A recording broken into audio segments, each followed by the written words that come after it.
I'm a Medicare agent. I'm walking in, I'm having a conversation with my client. I'm working through the key three: how to do a proper company introduction, how to do a proper fact finder, and find an annuity opportunity to get into the money. And if I'm not securities licensed, I have a hard time talking about the S&P 500. I have a hard time talking about market volatilities and ups and downs. What can I say, or how can I have that conversation if I'm not securities licensed and still be safe?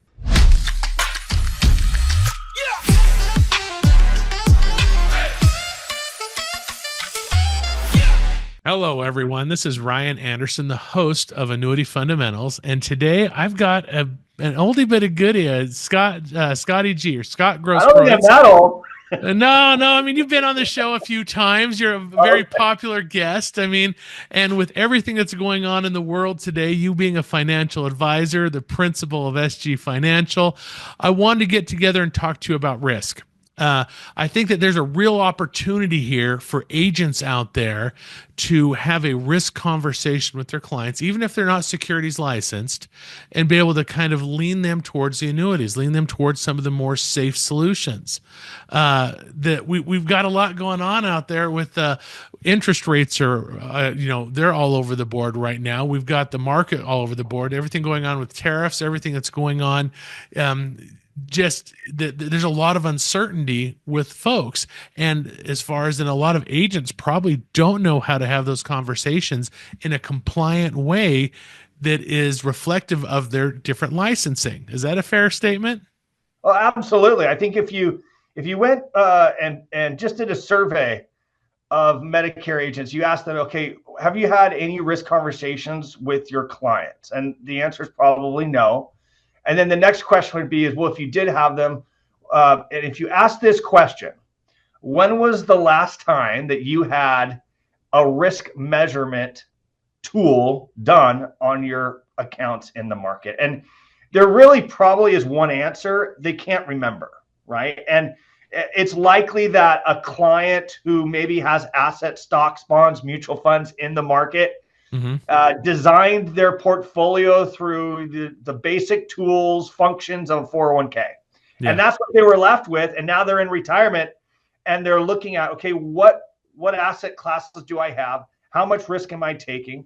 Generally, they're defaulted by just the regular mechanisms with getting them in the market because they're contributing. And so how do you kind of bridge that gap? I think that's an important thing to look at. You're going into a market right now. We've got the tariff policy. We've got globalization from companies across the nation that have ties to international markets. We know that if you have a company tied to maybe any trade agreement with China, it's probably not going to do well right now. There's going to be a lot of market bounciness. People don't realize that that's part of the S&P 500, right? So yeah. if your clients are engaged with the S&P 500, they're going to see some of that bounciness, that volatility. And how do you convey to the client what type of volatility they should be comfortable with? Because you can't escape volatility. It's not going to go away, right? Yeah. You can diversify, and that's the key aspect there. How does a client diversify properly now that they're in retirement or they're going into retirement?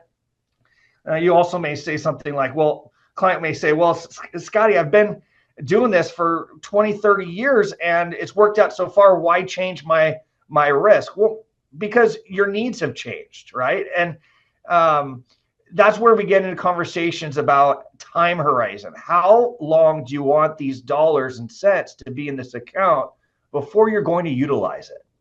And that's a really important key: utilization.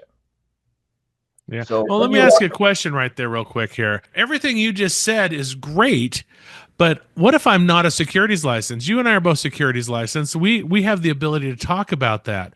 I'm a Medicare agent. I'm walking in, I'm having a conversation with my client. I'm working through the key three: how to do a proper company introduction, how to do a proper fact finder, and find an annuity opportunity to get into the money. And if I'm not securities licensed, I have a hard time talking about the S&P 500. I have a hard time talking about market volatilities and ups and downs. What can I say, or how can I have that conversation if I'm not securities licensed and still be safe? Well, there's a few tools like with Annuity Fundamentals, and if you have all the ability to present products and all those things, you have the access to the RRA, which is risk assessment, right? And this assessment is 10 questions. It's all behavioral. So I would just say this: focus on the behavioral aspect of risk, because once you say that risk is a behavioral attribute, if the markets were to drop 15, 20% and your portfolio drops 12%, is that something you're comfortable with? Are you comfortable with that volatility? What would you do if the markets drop 30%? Would you do what you're supposed to do and invest more? Would you pull out a portion? Would you change your risk tolerance?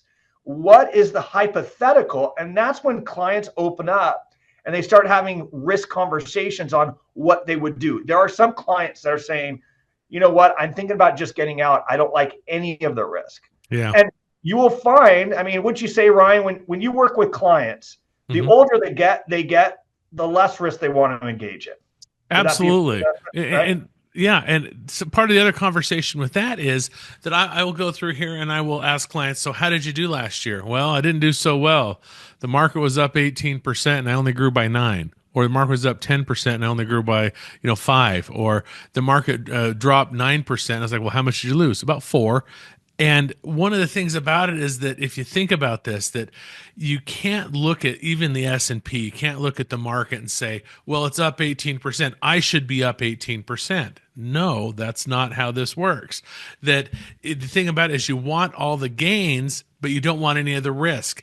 That if you look at that, that nice little bell curve, everything else, if I'm willing to take 18% growth, that means I'm willing to take 18% loss.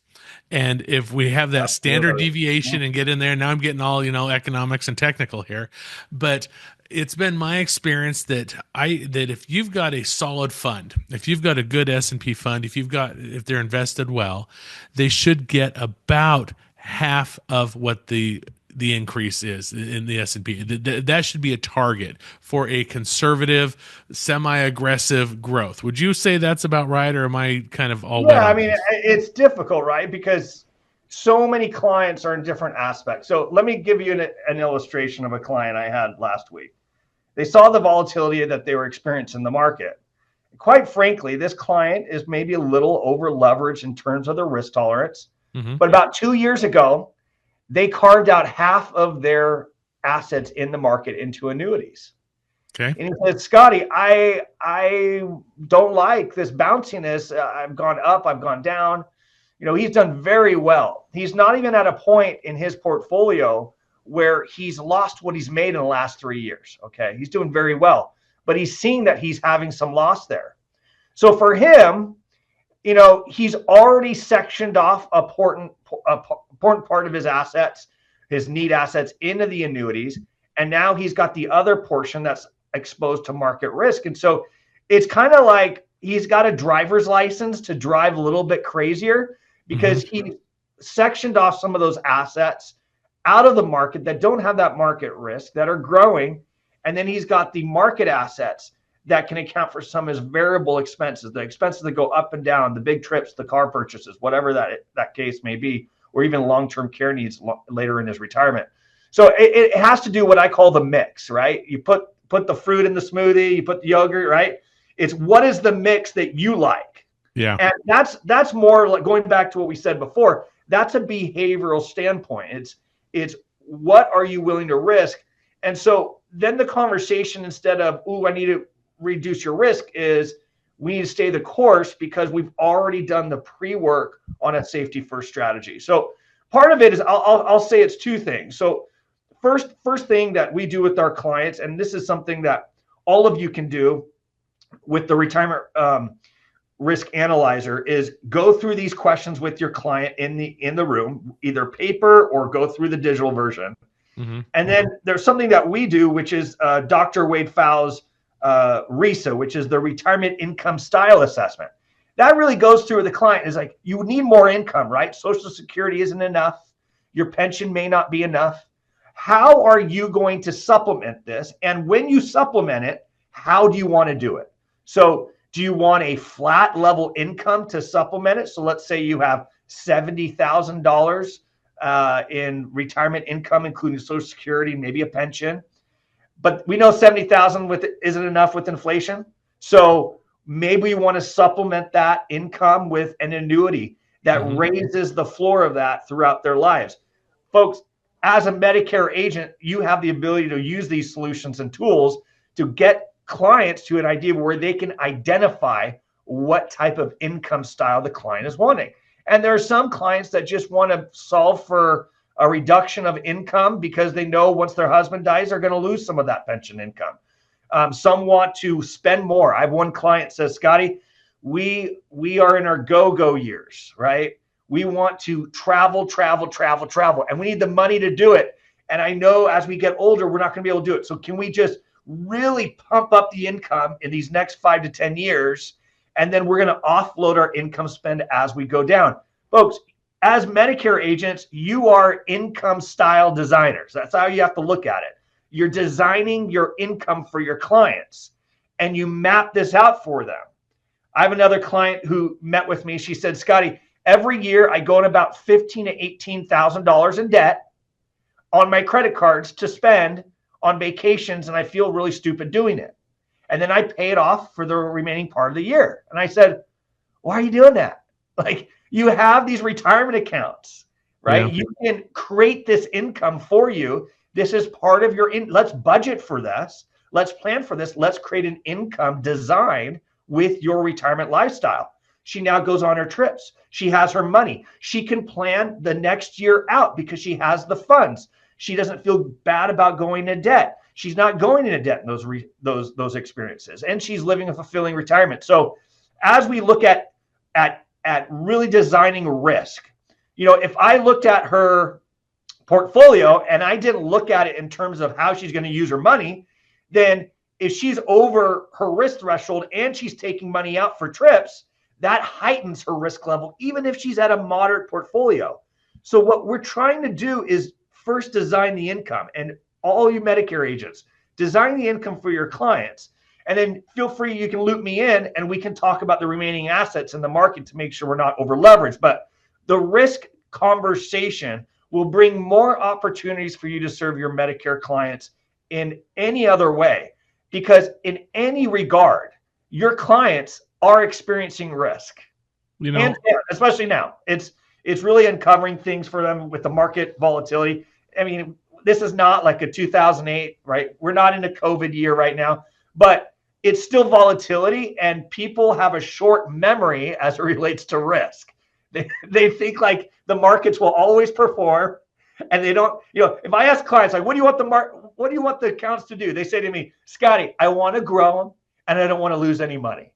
It's like, yeah, okay. The flying unicorns are just hovering around you, right? So that doesn't exist. Okay, it doesn't exist. It just doesn't exist. Now let's go ahead and talk about this. So when as a Medicare agent, and I want to just kind of paint this scenario out for you.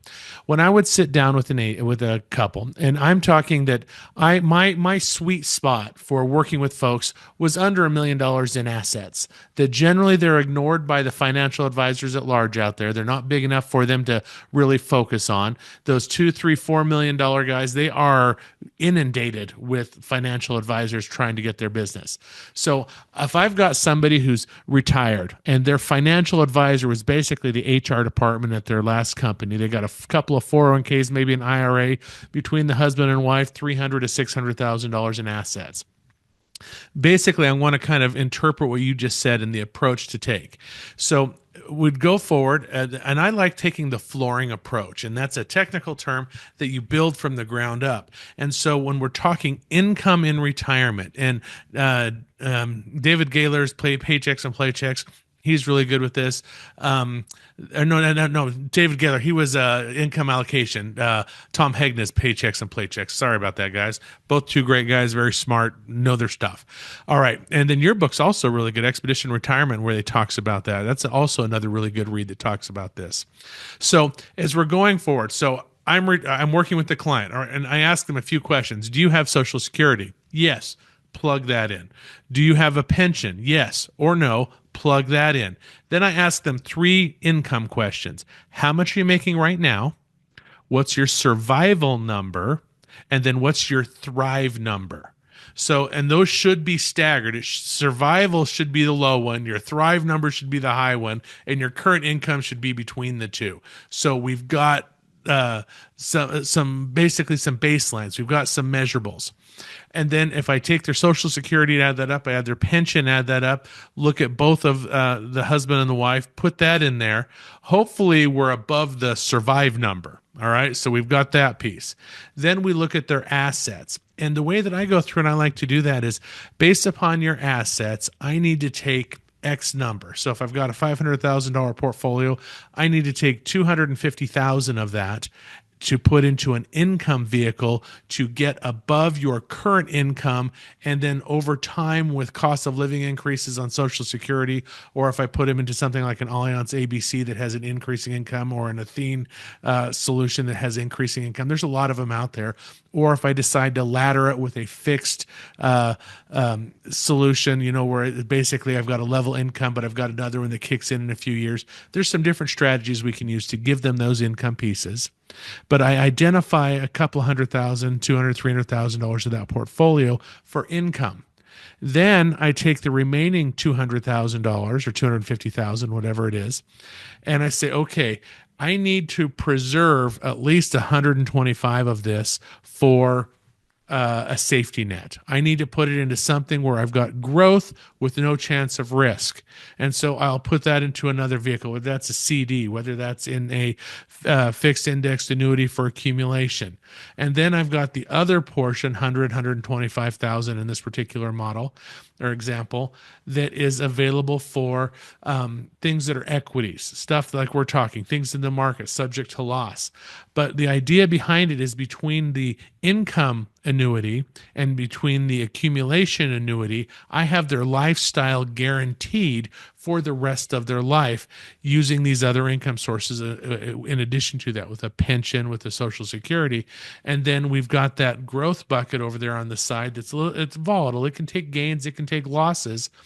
But between these two solutions and their guaranteed, I'll use air quotes, guaranteed sources of income, they're only as stable as the pension company or the federal government, then they've got their lifestyle pretty much set for the rest of their life. Is that kind of what you're talking about? Did I articulate that accurately? Yeah, I would just go back to the starting point, like you said, the survive number that you talked about. Yeah. So, I don't know if you notice this with clients, Ryan, but you'll sit down with clients and they'll say, well, my survive number's this. And you're looking around their home and you're like, there's no way. There's no way this is your number. And then you start, here's the mistake people will make. They'll accept it and they'll move on. Yeah. Right? Yeah. Because the majority of clients will say things, I don't need extra income. I don't need it. I don't need it. And their thrive number doesn't exist. And we know that's not the case. So make sure you spend some time there. And so how do you get to a survival number of their income? Because that can be challenging. I tell you, you just sit down, you say, let's go through your monthly expenses. Now, yearly is really tough for people for some reason. You can just look at their tax return and see it. But yeah. A monthly number is really important. If you went through every expense they usually pay, what are your groceries? What are your utilities? What is your mortgage? What is your Medicare that you pay for? What are your drugs costs every month? And you go through all this. You start itemizing it out. I've seen clients miscalculate this up to $50,000 a year. Oh, yeah. So this is where the opportunity is for you folks, is that they're probably pulling from the wrong accounts in retirement to supplement their income. Do they know? And then you ask the client, well, you're saying it's this. Looks like the closer number is this. People generally, and this is really important, and I will say this wholeheartedly, people underestimate their expenses that they pay for every month. And you know this because the Amazon boxes are piled up in their entryway, right? They underestimate it, and by huge numbers sometimes. Now, one of the things about that is let's clarify that. And because when I sit down, when I describe that survive versus thrive, and then the other number in there, it's funny that people will spend what they get paid. If they're making $5,000 a month and their survive number's 3 and their thrive 7, all right, there's a difference there between, $36,000 a year, $60,000 a year, and $84,000 a year. That's a $50,000 range from high to low. And I sit down with folks and say, okay, I need you to figure out your survive number. This is your mortgage if you have one. This is your Medicare. This is food, groceries. This is gas in the car part of the month. This is, as we go through here, that I need you to, and we're not talking eating steak and lobster every day. I'm talking top ramen, beans and rice, and I want you to think college freshman broke, zero quality of life. You simply exist. And and once your mortgage is paid, once your bills are paid, you're not going to the movies because you can't afford it. And so all of those Amazons, the $5 lattes, now you can't afford that. You can have a can of Folgers and do yourself some homebrew. Because you can't afford the gourmet beans. And so when I start to describe it like that, all of a sudden they're like, whoa, oh, no, okay. Then the conversation of your survive tolerances as a college freshman moving out of your parents' house is a lot lower than moving into retirement. I've been comfortable making a good living for a lot of years. All of a sudden, those Amazon boxes, they're a lot more important to me than they used to be. It's funny, my daughter, when she moved out, she was 18, living at home, didn't realize how good she had it. And she moved to she got married her freshman year in college. And she came to me, she's like, Dad, we can't afford to live. And I was like, oh, let's sit down. And I kind of went over some stuff with her. And it's like, oh, sweetheart, I see the problem here. And that is you're trying to live the lifestyle you had before you moved out of my house. And she's like, well, what's wrong with that? I was like, nothing, but you haven't earned it yet.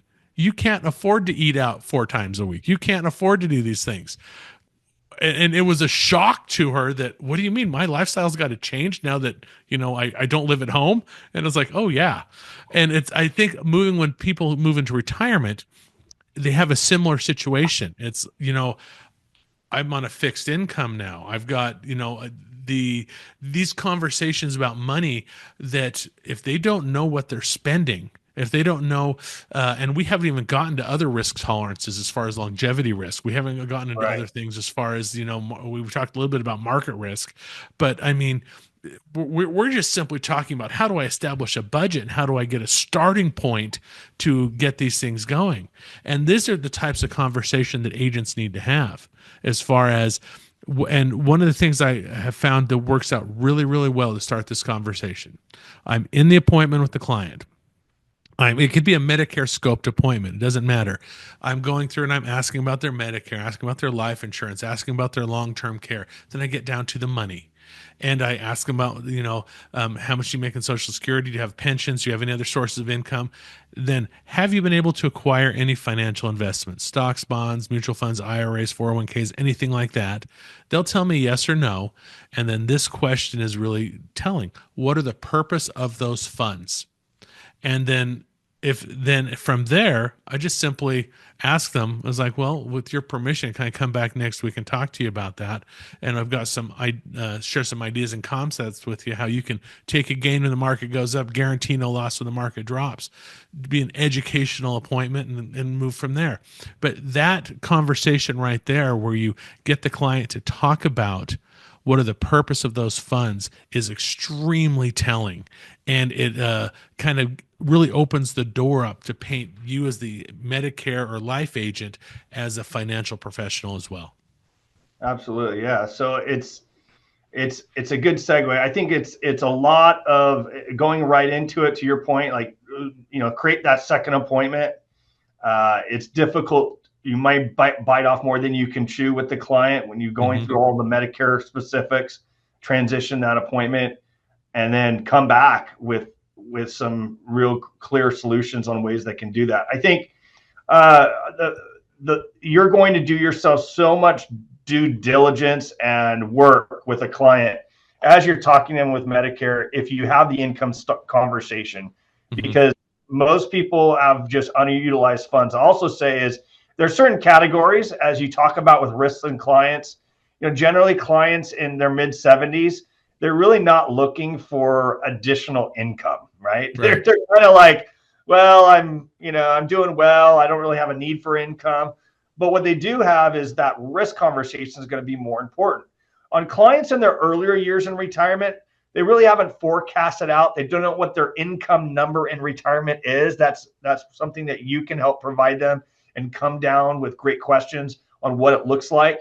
But as you kind of at the later stages of retirement, you're going to see clients more concerned about risk. And some of these risk areas might be longevity risk.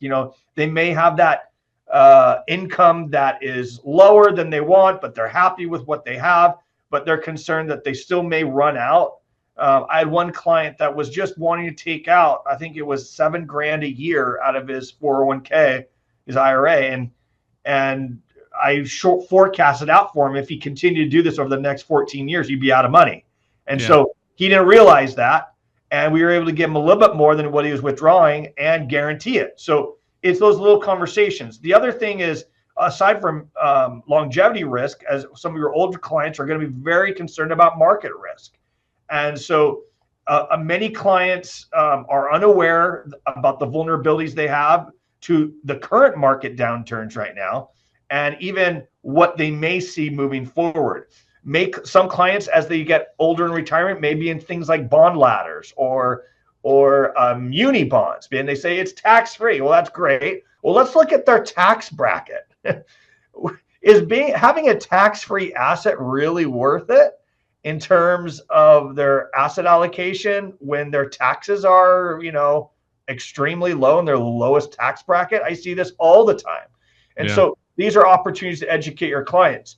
What about sequence of returns risk? So this is another way where you can talk about it. So if you're pulling out money when the markets drop, it's as if you took out all that money, lost all that money, regardless whether you pulled it out or where the market dropped, you had a significant loss, right? And so you talked about with the annuities that they only go up, and down years they stay flat and they continue it, right?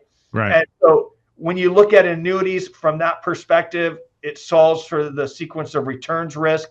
Again, it may not be their total assets, and may be a portion of their assets. You also see too, Ryan, where clients, as they get older, they start deferring to what we call the money market and CD shuffle. They'll get a whole bunch of CDs and money market accounts. Well, now you just expose yourself to inflationary risk, right? And that's based off interest rates. So a MYGA, folks, a great gateway, if you never sold an annuity as a Medicare agent, is to do a MYGA. It's a fixed rate of return over the duration that a client wants to do, 1, 3, 2, 5, 7 years. Mm-hmm. And it will lock in the rates with the interest rate risk that the clients might experience. And so it locks it in over a longer period of time, what a money market or CD might do. And so these are great ways to get your first annuity out is look at the MYGA rates, identify a great company that would give a decent rate of return that compounds even on non-qualified or basically your, what we call your cash money in your accounts. And you can do that. So those are just some easy ways on risk. I talked about inflationary risk. Inflation, you can ask your clients this on just for them to understand inflation. It's a great segue is, have you noticed that your costs of drugs have gone up? Have you noticed that anything related to your health care on the plan, they go up? That's why these plans change every year, right? Costs go up. So just like with Medicare, every other cost in retirement goes up. And I'm looking at your assets right now, and they're exposed to inflation. I'm looking at this account in your TSP or this account in your IRA. 40% of it is growing under the rate of inflation or at par with the rate of inflation. So it means you're losing money. And then you have the healthcare risk, right? So if clients have enough money, sometimes they just want to self-fund. Sometimes they want to utilize the market assets with moderate rates of return, moderate risk, to just compound because they see themselves pretty healthy. And if they need a long-term care, they're hoping that account will grow and provide enough stability for them to use that account for things like long-term care, gaps in where their Medicare plan doesn't cover. And so that's where, the long-term care risk, the healthcare risk is a major concern for clients. And you have to talk about this. If you were to become incapacitated, do you want to change in your lifestyle? Would you rather have assistance in a convalescent home, or would you rather have assistance in the privacy of your home? Well, if it's the privacy of your home, these things cost money, right? Yeah. You have to have someone come and care for you. So do you have a plan set up? And generally 2/3 of Americans do not. And this is a great way to address long-term care risk. And then you have the behavioral stuff. Oh my gosh. I would say the majority of reasons why our clients choose SG Financial is because they maybe made some mistakes that weren't the best in their retirement, and that's okay. And they don't want to make bad financial decisions. And so as clients manage their own behaviors and to prevent them from doing something rash or emotional in their retirement, they hire us to make sure that we keep their emotions in check. They're thinking wisely. They're thinking things in context. So one example, I have a client, we'll call him Mark. And Mark came to me, called me last week. He said, Scotty, I've lost $30,000 with his market fluctuations. I said, yes, but not really. You see, he was measuring his account by what we call a high watermark. And Ryan, with annuities, that's a common term. Yep. It's the peak of the market, where their account was at the peak of the market. And yes, from that peak that he had, he was losing that much money, okay? But we all know that's not a fair assessment. That's like me comparing myself and my body and my fitness to when I played football in high school, okay? Which we all do every day. We look at those pictures like, dang, remember those? I wish I was, as fit as I was back then when I thought I was unfit. Yeah, so it's like, it's completely unfair, folks. But you understand, sometimes people frame their behavioral emotions with the wrong context. Yeah. That's really important. And so as an agent, as an advisor, you got to frame it properly. Make sure that they have a good understanding where the risk is at. Because even if they have a misunderstanding, you probably would highlight areas that they have overlooked. And that's your role. You're in the home. You are going to highlight areas that they've overlooked. And so these are all the different ways that people have risks in retirement. And so you have to don't throw caution to the wind, but actually identify, if you went with every one of your clients in the home and you talked with Medicare and you just prefaced it like this: we've addressed some of the biggest risks you have in retirement, which is aging and healthcare. This risk to your assets, because you've got the right plan, we got you the right Medicare plan. We prevented you from spending more money than you should, and spending more money than you should can cause adverse effects for you in retirement. I want to highlight a few areas with you when I come back that I think are some very defined areas in your retirement plan as it is right now that I think you're just as exposed. And so just highlighting those areas, you'll know when you see it. I had one potential client come to me. They were CPA. They had over $2 million in assets, and they were all in money market and CD accounts. And they were just changing the CDs and money markets the best they could get with all the biggest banks. Right. And a lot of people do that. Very common process. A lot of folks do that. Very common.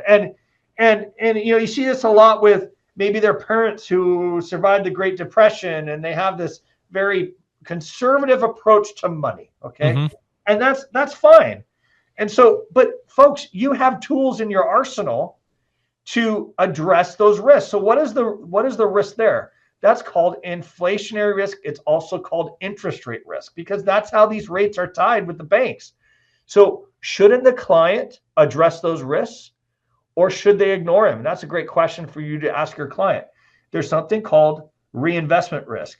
That's the time where you reinvest your money and you can't get the rate that you had before. So what do you do with that, right? And those are areas like MIGAs, multi-year guaranteed annuities. That's what the insurance company is doing to compete against the banks. And this is a way where you can reverse hedge it and tie in these rates for a longer period of time. It also compounds tax deferred, and you can do this for your clients to really solve this risk with them. And the cool thing about these is, like, they're great solutions. They're short-term solutions. You got to act on them quick before they reset. So you got to process these. Yeah. But what these come due, if the rates are worse, you may roll them into a new annuity, like a 5 or 7 or 10 year that's focused on income, maybe a death benefit, maybe long-term care as their priorities change. This is a way you build your book doing annuities in a easy, remove the barrier of entries for some people, get them into the annuity, and then recategorize that if they see any risk in terms of inflationary pressure.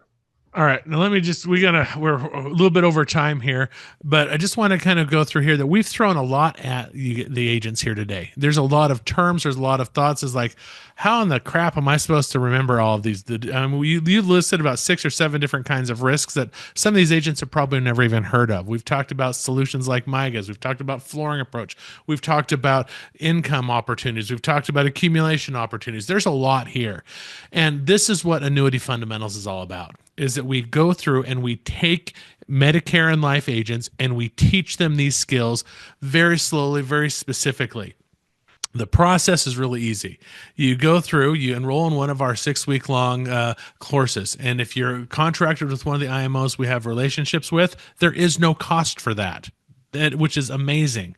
And then after that, we've got people on our team that will actually work with you, go to the appointments with you, and help you do the case design. We've got hundreds of hours of videos that are out there available for you. We've got the like one of our IMOs that we work with, Aegis. They've got the aegis.mylarksupport.com. I actually looked it up while you were talking to make sure I had the piece here to help you do your case designs. We've got professionals like Scotty here that you can call up and help do the basically do the case design. If you've got some assets under management, some equity type stuff, or the variable solutions that you're not licensed for, they can help with that.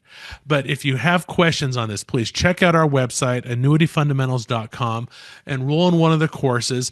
If you're not at the very minimum, do a no-cost exploratory call. You'll probably end up having that with Kylie. She's not here today. She's normally the co-host of this podcast. But we'll sit there and talk to you about this and let you know if these things work for you. Scotty, thank you so much for visiting with us today. I appreciate it. It's always a treat to talk to you. I love to kind of geek out on some of this stuff, but thanks so much, and we look forward to seeing you all next week.